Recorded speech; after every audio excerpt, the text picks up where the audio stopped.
नमस्कार, स्वागत है आप सभी का। एफएम न्यूज देख रहे हैं आप और आपके साथ मैं हूं नितीशा बंसल। रुख करेंगे दिल्ली और एनसीआर से जुड़ी खबरों का। पहले बात करेंगे कर्नाटक हिजाब विवाद मामले की, जिस पर सुप्रीम कोर्ट अपना अंतिम फैसला नहीं सुना पाया है। सुप्रीम कोर्ट ने जिस बेंच को ये मामला सौंपा गया था सुप्रीम कोर्ट में, उसमें 2 जजों की ये बेंच थी। दोनों ही जजों की राय इस मामले पर अलग अलग रही, जिसके बाद मामले को बड़ी बेंच को सौंप दिया गया है। अब हिजाब मामले की सुनवाई 3 जजों की बेंच करेगी।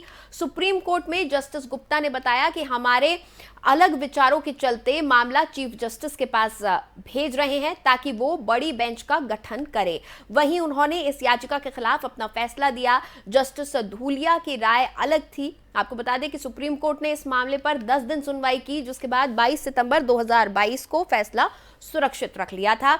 तभी से हिजाब मामले पर सुप्रीम कोर्ट के फैसले का इंतजार किया जा रहा था। हिजाब मामले को लेकर कर्नाटक हाई कोर्ट ने 11 दिनों की लंबी सुनवाई के बाद अपना फैसला सुनाया था। इस फैसले में साफ किया गया कि इस्लाम में हिजाब अनिवार्य नहीं है, ये इस्लामिक परंपरा का हिस्सा नहीं है।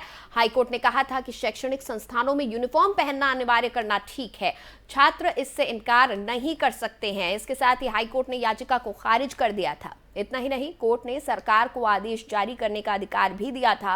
हाई कोर्ट ने अपने फैसले में कहा कि सरकार के पास शासन आदेश जारी करने का अधिकार है।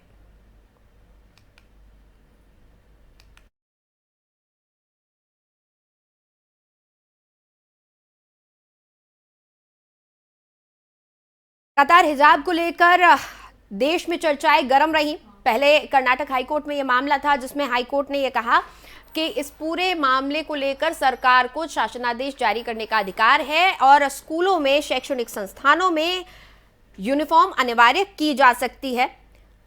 इसके बाद ये मामला सुप्रीम कोर्ट में पहुंचा था, लेकिन सुप्रीम कोर्ट में जो 2 जजों की बेंच इस मामले की सुनवाई कर रही थी, उसमें दोनों ही जजों के जो विचार हैं वो अलग अलग पाए गए हैं। एक जज का मानना है कि इस मामले में हाईकोर्ट ने जो फैसला दिया था, यानी कि हिजाब यूनिफॉर्म अनिवार्य करना और हिजाब को इस्लामिक परंपरा का हिस्सा मानना, ना कि अनिवार्य मानना, और साथ ही दूसरे जज का ये कहना है कि हिजाब की अनुमति होनी चाहिए। तो इस तरीके से मतभेद के चलते, विचारों के मतभेद के चलते ये पूरा मामला अब एक बड़ी बेंच को ट्रांसफर कर दिया गया है। 3 जजों की बेंच को ट्रांसफर किया गया है।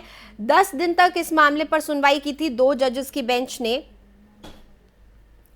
जिसके बाद ये 22 सितंबर को इस मामले में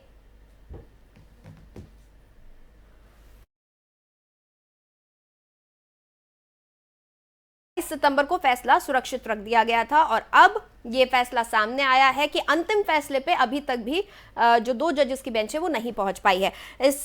इसी खबर पर बातचीत के लिए मेरे साथ सुप्रीम कोर्ट की एक एडवोकेट दीप्ति जी जुड़ चुकी हैं। बहुत बहुत स्वागत है दीप्ति जी आपका एफएम न्यूज पर। जी शुक्रिया, बताइए। दीप्ति जी, आप एक महिला भी हैं और ये पूरा मामला आपने देखा होगा कि किस तरह से ये आगे बढ़ा। अब ये मामला 3 जजेस की बेंच के पास गया है, बड़ी बेंच के पास गया है। क्या आपको लगता है किस दिशा में ये मामला बढ़ता हुआ नजर आएगा? क्योंकि शैक्षणिक संस्थानों की अपनी एक गरिमा होती है, वहीं अगर आप एक महिला की या किसी धर्म की बात करें तो उनकी अपनी एक गरिमा होती है। जी देखिए, अगर आप लोग न्यूज फॉलो कर रहे हैं तो आप लोग को अब तक ये पता हो गया होगा कि जो ऑर्डर है अभी तक वो फाइनली लोगों के सामने नहीं आया है। इट्स बिन रिजर्व है ना, अगली डेट तक रिजर्व किया हुआ है। लेकिन इतना जरूर पता चला है कि डबल बेंच के जजेस ने स्प्लिट डाइवर्स अपने अपने उन्होंने वर्डिक्ट दिया है इसके अंदर, जिसकी वजह से, क्योंकि खुद जजेस के बीच में इसको लेकर अगर किसी तरीके का अलग अलग इसमें ओपिनियन है तो निश्चित तौर पे अभी बड़े बेंच को जाएगा, जिसमें चीफ जस्टिस अब बैठेंगे और उसके बाद इसमें फैसला लिया जाएगा।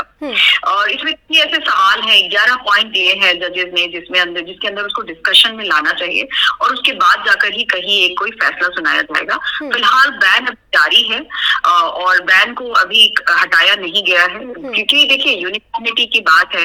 कॉलेज और स्कूल में अगर किसी बात के लिए यूनिफॉर्म की बात की जाती है तो उसकी भी गरिमा बनाकर रखनी है। हमने देखा था कि बीच में भी अलग अलग और कौम के लोगों ने कोई सैफरन कलर के पहनकर टर्बन आने लग गए, कभी किसी ने कहा हम ये पहनेंगे, हम वो पहनेंगे। वाजिब सी बात है, देश में रंग बिरंगे अपनी संस्कृति है और सब लोग अपने अपने उसके अकॉर्डिंग डिमांड करना शुरू कर सकते हैं।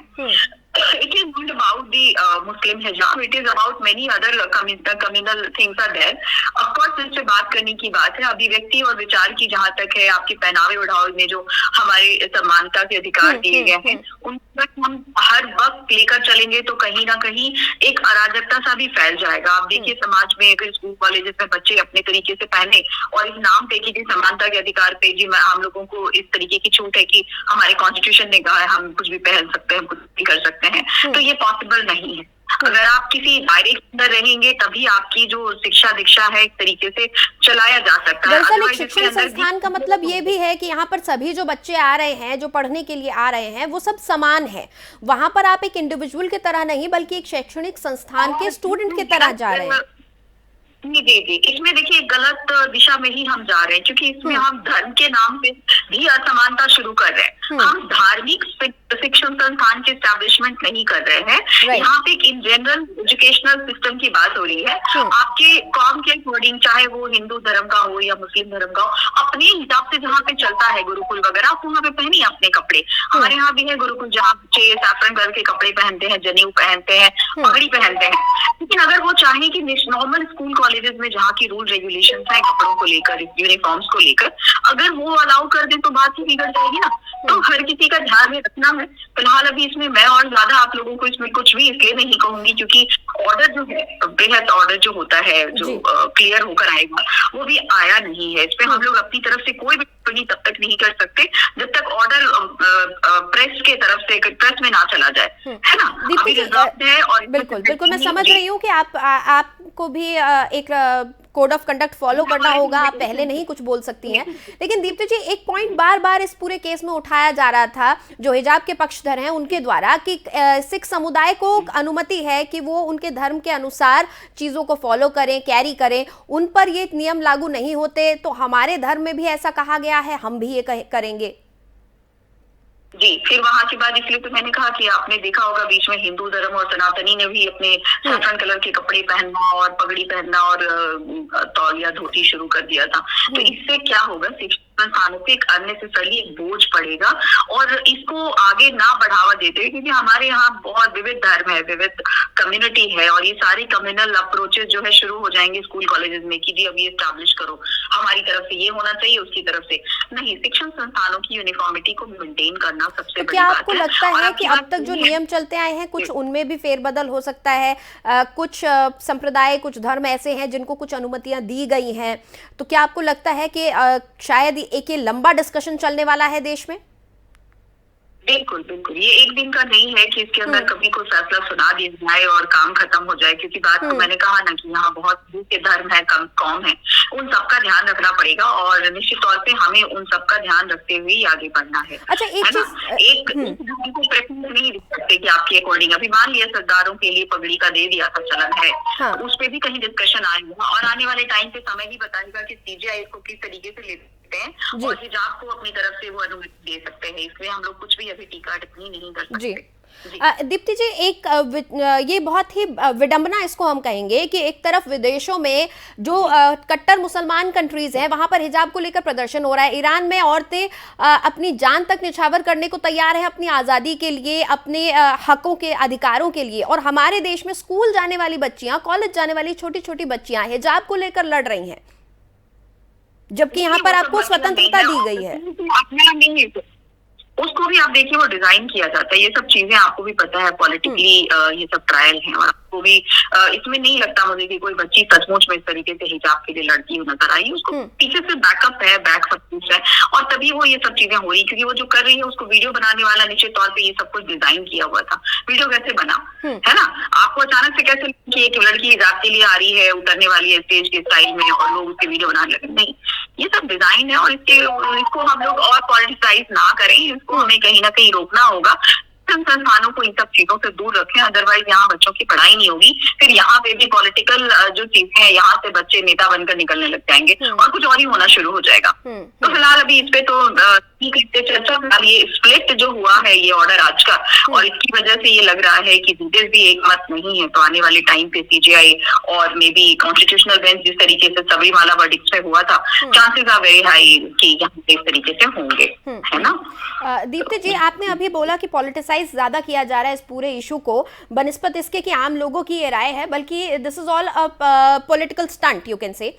क्या आपको लगता है कि इस पॉलिटिकल स्टंट या गिमिक को काटने के लिए जो धर्मगुरु हैं, जो रिलीजियस इंस्टीट्यूशंस हैं, उनको आगे आना होगा और लोगों को समझाना होगा? नहीं नहीं, देखिए वो यहाँ तो उम्मीद करना बेकार है, क्योंकि सिचुएशन अभी खराब किया गया है या किया जा रहा है तो ड्यू टू दी सच धर्म गुरुओं की वजह से भी हो रहा है। कई लोग इतने ज्यादा सहिष्णु नहीं अपने अपने धर्म को लेकर, और टॉलरेंस उनमें नहीं, तो यही मेरे को लगता है वजह रह गई है जिसकी वजह से ये बात बढ़ते बढ़ते हाई कोर्ट से सुप्रीम कोर्ट तक पहुंच गई है। तो let's wait till the supreme court verdict, final verdict will not come out. आने देते हैं, फिर देखते हैं इस पे, क्योंकि सचमुच में एक दिन का कोई डिबेट नहीं है, ये डिबेटेबल मैटर है। जाएगा 2-4 साल और कभी फिर संविधान के अंदर चेंजेस करने की थोड़ी जरूरत हो सकती है, या लेजिस्लेशन लोग फिर से कुछ एक नया रूल रेगुलेशन बनाए। Till the time we have to keep wait, shut our mouth unnecessarily, क्योंकि हम सुप्रीम कोर्ट में चलने वाले मामलों के ऊपर अगर हम ये मीडिया ट्रायल शुरू करते हैं तो कई बातें और बिगड़ती हैं। तो हमें वेट करना चाहिए और अपने सुप्रीम कोर्ट पे जरूर भरोसा रखना चाहिए कि जो होगा अच्छा करेंगे। जी, बहुत बहुत शुक्रिया दीप्ति जी अपना समय हमें देने के लिए। तो सुप्रीम कोर्ट की एडवोकेट दीप्ति जी हमारे साथ जुड़ी हुई थी और उन्होंने बताया कि किस तरीके से इस मामले में वर्डिक्ट अभी तक पब्लिक नहीं किया गया है, लेकिन जो जानकारी मिल पाई है वो यही है कि दोनों जो जजेस थे उनकी राय इस पर अलग थी। एक हिजाब के समर्थन में शायद नजर आ रहे थे और दूसरे ये कह रहे थे कि शैक्षणिक संस्थानों को और सरकार के पास अधिकार होना चाहिए अपने यूनिफॉर्म्स को लागू करने का। तो इस पूरे मामले पे क्योंकि जजेस एक राय नहीं हो पाए थे, एक मत नहीं हो पाए थे, इसलिए एक बड़ी बेंच को ये मामला ट्रांसफर कर दिया गया है। 3 जजेस की बेंच के पास अब ये मामला चला गया है। जो सीजेआई है, चीफ जस्टिस ऑफ इंडिया, अब इस मामले पर वो फैसला लेंगे, यानी कि ये मामला और लंबा खींचने वाला है। लेकिन एक सच ये भी है कि ये मामला यहीं पर एक फैसले के बाद थमने वाला नहीं है। ये मामला कुछ वक्त लेगा, ये एक दिन में फैसला इस पर आ जाए और एक दिन में इस चीज का फैसला हो जाए, इसको ऐसी संभावनाएं कम नजर आ रही हैं, क्योंकि ये समाज से जुड़ा हुआ एक मुद्दा है। ये वक्त लेगा और हो सकता है आने वाले समय में संविधान में भी इसको लेकर कुछ चेंजेस करने की जरूरत पड़ सके, ऐसी पॉसिबिलिटीज नजर आ रही हैं। यानी कि कुल मिलाकर ये मुद्दा अभी लंबा चलने वाला है। फिलहाल के लिए सुप्रीम कोर्ट में 3 जजेस की बेंच के पास ये ट्रांसफर अब किया गया है। देखना होगा सीजेआई इस पूरे मसले पर क्या फैसला लेते हैं।